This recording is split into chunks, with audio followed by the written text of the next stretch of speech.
Hi bro. Hi bro. Bro ఇప్పుడు ఆంధ్రాలో ఎలక్షన్లు ఉన్నాయి. మీరు ఏ పార్టీకి ఓటేద్దాం అనుకుంటున్నారు? వైఎస్ జగన్మోహన్ రెడ్డికి.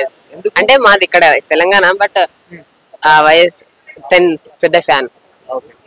తను ఒంటరిగా ఇప్పుడు 2014 నుండి ఒంటరిగా పోరాడండి, ఎవరితోని పొత్తం లేకుండా. కాంగ్రెస్ ఎంతో కేసులు వేసినా, టీడీపీ చంద్రబాబు కేసులు వేసినా ఒంటరిగా పోరాడి గెలిచిండు. సో నేను పెద్ద హ్యూజ్ ఫ్యాన్. ఎందుకు ఫ్యాన్?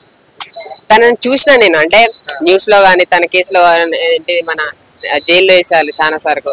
ఎప్పుడైనా ఒక స్మైల్ తోని బయటకు వస్తాడు, ఒక హీరో మెటీరియల్ తను. కానీ ఆయన పాలనలో రౌడీజం గుండాయిజం పెరిగింది. లేదండి, ఎదురు మాట్లాడితే వాళ్ళు జైలులో వేస్తున్నారు. అదేం లేదండి, నాకు తెలిసినంత వరకు అదేం లేదు. ఇప్పుడే తగ్గిందని నేను అనుకుంటాను. చంద్రబాబు తర్వాతనే తగ్గిందని నేను అనుకుంటాను. చంద్రబాబు ఉన్నప్పుడే ఇలాంటివి జరిగినాయి అవన్నీ. ఇప్పుడు అవంతా జరిగిన ఎలక్షన్స్ ముందే జరిగినాయి, ఆ చంపుడు కానీ అవన్నీ అంత ముందే జరిగినాయి. ఇప్పుడు తక్కువైనాయి అని అనుకుంటాను. అంటే ఫ్యాన్స్ అంటే పవన్ కళ్యాణ్ ఉన్నాడు కదా, అక్కడ పవన్ కళ్యాణ్ ఫ్యాన్స్ ఉంటారు. సినిమా వేరు, రాజకీయాలు వేరు. అంటే రాజకీయాల్లో సినిమాల్లో ఉన్నది పవన్ కళ్యాణ్. ఆయన క్రేజ్ ఎప్పుడు తగ్గదు. తగ్గింది అని పోయినసారి చూసారు, రెండు చోట్లలో పోటీ చేస్తే రెండిట్లలో ఓడిపోయాడు. ఏదైనా ఒక్కడైనా గెలిచేవాళ్ళే కదా ఫ్యాన్స్. మొన్న ఇక్కడ మన తెలంగాణలో ఎలక్షన్స్ అయినప్పుడు డిపాజిట్లు కూడా రాలేదని తెలిసిందే. ఫ్యాన్స్ వేరు, రాజకీయాలు వేరు. ఎవరైనా మంచి చేసేవారిని ఎన్నుకుంటారు, మాటలు మార్చే వాళ్ళని ఎన్నుకోరని అర్థమైపోయింది. మరి ఈసారి ఆంధ్రాలో పవన్ కళ్యాణ్ గారిని సీఎం గా చూడొచ్చాను. లేదు, వాళ్ళు ఆల్రెడీ చెప్పేసారు, టీడీపీ వాళ్ళిద్దరు కలిసి ఏకమైపోయారు. వాళ్ళే అన్నారు చంద్రబాబు సీఎం అయితే చంద్రబాబు సీఎం. వాళ్ళు ఎట్లయినా రారు, అయితే చంద్రబాబు సీఎం అని వాళ్ళు చెప్పేసారు. వాళ్ళు టీడీపీ, బీజేపీ, జనసేన 3 కలిసి వస్తున్నాయి. ఏం చేసినా రారు, ఎందుకంటే జగన్ కున్న ఫాలోయింగ్ వేరు. అట్లాంటిది అంటే పోయినసారి 171 సంథింగ్ వచ్చినాయి, కొంచెం తగ్గచ్చు కానీ వాళ్ళే గెలుస్తారు. జగన్ గారు గెలవడానికి కారణం ఏంటి? తను ప్రజల్లో లోపల విలేజ్ లో డెవలప్మెంట్ చేశారు, స్కూల్స్ డెవలప్మెంట్ చేశారు, ఫ్యూచర్ ఆలోచించి చేస్తున్నారు ఇప్పుడే. కానీ ఉద్యోగాల విషయానికి వస్తే జగన్ అభివృద్ధి లేదు. అది ఒకటి. అంటే తెలంగాణ నుండి విడిపోయిన తర్వాత మెయిన్ గా క్యాపిటల్ హైదరాబాద్ లోనే అన్ని ఉన్నాయి, ఆంధ్రాలో ఏం లేకుండే. సో దాన్ని మొత్తం పడిపోయింది ఆంధ్రప్రదేశ్. దాన్ని బేస్ నుండి డెవలప్ చేసుకుంటూ వస్తున్నాడు. సో అవన్నీ టైం పడుతుంది. నెక్స్ట్ 5 years లో చేయొచ్చు. నిరుద్యోగత పెరిగి ఆంధ్రాలో ప్రజలంతా జగన్ పాలనలో వేరే రాష్ట్రాలకు వెళ్ళిపోతున్నారు. చంద్రబాబు నాయుడు గారు వస్తే మళ్ళీ వాళ్ళందరూ ఆంధ్ర గూటికి చేరుతారు. నిరుద్యోగ అంటే మన కాడ కూడా ఉంది. మేము కూడా బీటెక్ చేసినా ఇప్పుడు ఖాళీగానే ఉన్నాం. చాలా మంది ఖాళీగానే ఉంటారు, ఎక్కడైనా అంతే మిగిలిపోయింది. ఎందుకంటే చాలా మంది స్టూడెంట్స్ ఎక్కువ అయిపోయారు. బీటెక్ చదివిన వాళ్ళు అందరూ ఒకటే ఫాలో అయిపోతున్నారు. బీటెక్ ఇంటర్ చేసి బీటెక్ చేయడం, ఇదే సాఫ్ట్వేర్ తీసుకోవడం. సో అందుకే అట్లా పెరిగిపోతుందని మేము అనుకుంటాను. నువ్వు ఒక స్టూడెంట్ ప్రకారంగా ఈ పథకాలు ఇవ్వడం ఎలా అనిపిస్తుంది? పథకాలు అనేది బెస్ట్. ఎందుకంటే విలేజ్ లో ఉండే వాళ్ళకు కష్టమైపోతుంది ఏదైనా. అంటే కొంతమంది రిచ్ ఉంటారు, పూర్ ఉంటారు. ఇప్పుడు ఇక్కడ అంటే పూర్ కి ఇచ్చేస్తున్నారు, అప్పుడు అందరూ సమానం అయిపోతారు. సో అది బెస్ట్ అయిపోతుంది. అవసరం లేని పథకాలు ఇవ్వడం ఏం అవసరం లేని పథకాలు ఏం లేవు అక్కడ. సోమరిపోతు చేసే పథకాలు.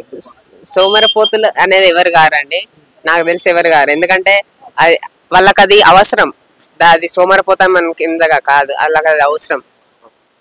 Hi bro. Hi bro. మీ పేరు? నా పేరు హరికృష్ణారెడ్డి. ప్రాపర్ ఎక్కడన్నా?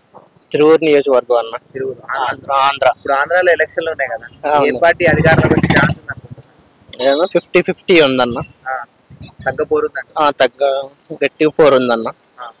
అంటే మేబీ 23లో కూడా జగన్కే ఛాన్స్ ఉందన్న. కానీ ఇప్పుడు అంతా కొంతమందిలో వ్యతిరేకం ఉంది. అభిమానం ఉన్న వాళ్ళు 24లో కూడా మళ్ళీ వస్తాడు. వైనాట్ 175 అంటున్నారు. కష్టం అన్న. అంటే వాళ్ళు అనుకోవడం తప్పులేదు, మేము ఎందుకు గెలవని. ఎందుకంటే 175 వచ్చాయి కదా, 175లో 150 వచ్చాయి కదా, 150లో 50 పోయిన 100 వస్తాయి అని వాళ్ళు ధీమాతో ఉన్నారు. కానీ అదొకటి, టీడీపీ జనసేన పొత్తు కదన్న, పొత్తుతో వీళ్ళు గెలవడానికి ఛాన్సెస్ ఉన్నాయన్న. 50-50 ఛాన్సెస్ అన్న. అంటే జగన్ గారి పరిపాలన ఎలా ఉంది? 5 years పరిపాలన అంటే పర్లేదన్న. అంటే ఏంటంటే నాకు అంటే కొంతమంది ఒకలాగా ఉంటుంది, నాకు నచ్చింది ఏంటంటే అమ్మఒడి ఒకటి మనీ వేస్ట్ అన్న. అదొకటను. అంటే లేడీస్కి 45 years దాటిన వాళ్ళకి 18K వేస్తున్నాడు అన్న మంచి టింగర్కి. ఆ మనీ ఒకటి వేస్ట్ అన్న. అంటే అలానా గవర్నమెంట్ స్కూల్ చిన్నపిల్లలు పోతే వాళ్ళకి school bag free, food free, అన్ని ఫ్రీ కన్నా ఇంకెందుకన్నా వాళ్ళకి. ఎలానా ఇలా ఫ్రీ అయినప్పుడు ఇంటి దగ్గర ఏముందన్న అంటే అన్ని గవర్నమెంటే ఇచ్చేది. ఫుడ్, బ్యాగ్, స్కూల్ యూనిఫామ్ అన్ని గవర్నమెంటే కన్నా. మళ్ళీ ఈ అమ్మఒడి ఎందుకన్నా? అంటే 45 years దాటిన వాళ్ళకి 18K ఇస్తున్నారు. 18K వాళ్ళకన్నా వేరే వాళ్ళకి ఏమైనా ఇస్తే బాగుంటది అన్న. 18K అంటే వాళ్ళు కూడా పని చేస్తున్నారు కన్నా. ఇప్పుడు 45 ఉన్న వాళ్ళు అంటే కొంచెం అనారోగ్యంతో ఉన్న వాళ్ళు ఇంటి దగ్గర ఉంటారు. 45 ఉన్న వాళ్ళు కూడా వర్క్ వెళ్తున్నారన్న. అందువల్ల అందుకు వేస్ట్ అనుకుంటున్నాను. ఉచిత పథకాలు అనేవి జనాన్ని సోమరిపోతులు చేస్తున్నాయి అంటున్నారు. నిజంగానే సోమరిపోతులు చేస్తున్నాయి. అవునన్న. ఇప్పుడు ఒక ఇంట్లో ఉన్నారంటే నలుగురు ఉంటారన్న.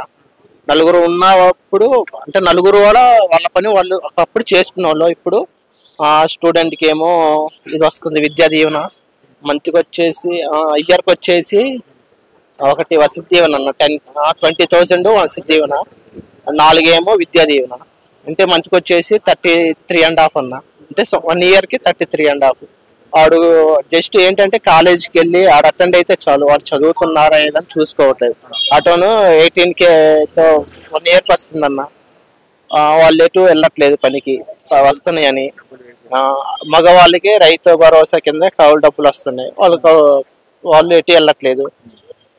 ఇంట్లో ముసలావిడ ఉంటే వాళ్ళకి డబ్బులు వస్తున్నాయి, ఆవిడ ఎటు వెళ్ళట్లేదు. అందువల్ల ఇంటి దగ్గర ఉంటే స్టే చేస్తే ఖర్చులు కానీ వస్తున్నాయని అనుకుంటున్నారు. ఫీజు రింబర్స్మెంట్ కూడా పడట్లేదు. అవునన్నా. నేను రీసెంట్గా 23B బ్యాచ్ ఉన్నా, B.Pharmacy, అది విజయవాడ. అంటే పడ్డాయి అన్న. అంటే కొంతమంది అంటే లాక్డౌన్ ముందు అంటే 2019లో అన్న గెలిచింది. మాకు పడిందల్లా 21 నుండి స్టార్టింగ్ అన్న. అంతకుముందు పడింది మేమే కట్టుకున్నాం అన్న ఓన్గా. అంతకుముందు ఏమో 2019 ముందు స్కాలర్షిప్ వచ్చేదన్న. స్కాలర్షిప్ వల్ల కాలేజీకి అంటే మాకు పడకుండా కాలేజీలో పడేది. కానీ ఇప్పుడు ఏంటి మాకు పడేవి అవి కొంతమందికి 100 అంటే మా క్లాస్లో 100 మంది ఉంటే వాళ్ళకి 80 members పడేయన్న. 20 అలానే ఉండేది. ఆ 20 members కూడా కడితేనే కాలేజీ రాణిస్తున్నారన్న, లేకపోతే రాణించట్లేదు. డెవలప్మెంట్ అభివృద్ధి ఎలా ఉంది? అభివృద్ధి అనేది లేదన్న. లేదు. లాస్ట్ 5 years నుంచి లేదన్న. అంటే అభివృద్ధి అన్న అభివృద్ధి ఉంటే మేము ఎందుకు వస్తామన్నా ఆంధ్ర వాళ్ళ హైదరాబాద్కి? అంటే ఒకటే 5 years లో కాదు కదా వాళ్ళ వైసీపీ పార్టీ వాళ్ళు అన్న. చంద్రబాబు ఉన్నప్పుడు అన్న అది ఆడుకోవచ్చు కన్నా. అంటే ఎవరు వచ్చినా ఏముండదు అన్న. అభివృద్ధి అనేది ఒక గోల్గా పెట్టుకుని ఉంటే చేస్తారు, లేదు అంటే అలానే ఉండిపోద్ది. చంద్రబాబు నాయుడు గారు ఐటీ పరంగా డెవలప్ అవుతారు. ఐటీ పరంగా అంటే అవుతుంది అన్న. ఎందుకంటే మనం హైదరాబాద్లో చూస్తూనే ఉన్నారు డెవలప్ చేసింది. అది ఆంధ్ర వాళ్ళు కూడా అనుకొని ఉంటే ఇస్తారన్న ఛాన్స్, లేదు అంటే. మీ ప్రకారం ఒక రాజధాని ఉంటే మంచిదా, 3 రాజధానులు ఉంటే మంచిదా? అన్న ఒకటే ఉండాలన్న. ఇప్పుడే వైసీపీ ప్రభుత్వం 3 రాజధానులు ఉంటే 3 places డెవలప్ అవుతుంది. 3 బదులు ఒకదాన్ని డెవలప్ చేస్తే బాగుంటుంది అన్న. ఒకటి కూడా కాదు. పోలవరం కూడా ఎప్పుడు ఉంది కానీ అది 2019 కూడా చంద్రబాబు గెలిచుంటే ఆల్మోస్ట్ 80% అయ్యేదన్న. ఇప్పుడు ఒక 60 అనుకుంటున్నా. అంటే మేబీ నేను 2018లో వెళ్ళినప్పుడు చూశానన్న పోలవరం. అప్పుడు 50% అయింది. ఇప్పుడు ఒక 60 అంటే 10% చేసి ఉంటారు. అలానే ఉందన్న 60%. జగన్ గారు ఆంధ్రాలో ఇప్పటి వరకు 5 ఏళ్ళలో 6 లక్షల ఉద్యోగాలు ఇచ్చారు. ఐడియా లేదా? 6 లక్షలు వచ్చాయా? లేదా, నేను జస్ట్ చదివానన్నా అంతే. నేను సంక్షేమ పరంగా న్యాయం చేశాను, అందుకే నేను ఎలక్షన్లకి సిద్ధంగా ఉన్నాను.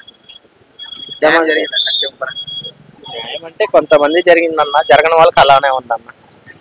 అంటే పార్టీలకు సంబంధం లేకుండా పేదవాళ్ళందరికీ ఇచ్చాను అలాంటిది ఏమి అంటే వాళ్ళకి ఉందన్న. వెనకబడిన వాళ్ళు వెనకే ఉన్నారన్న. ఓకే.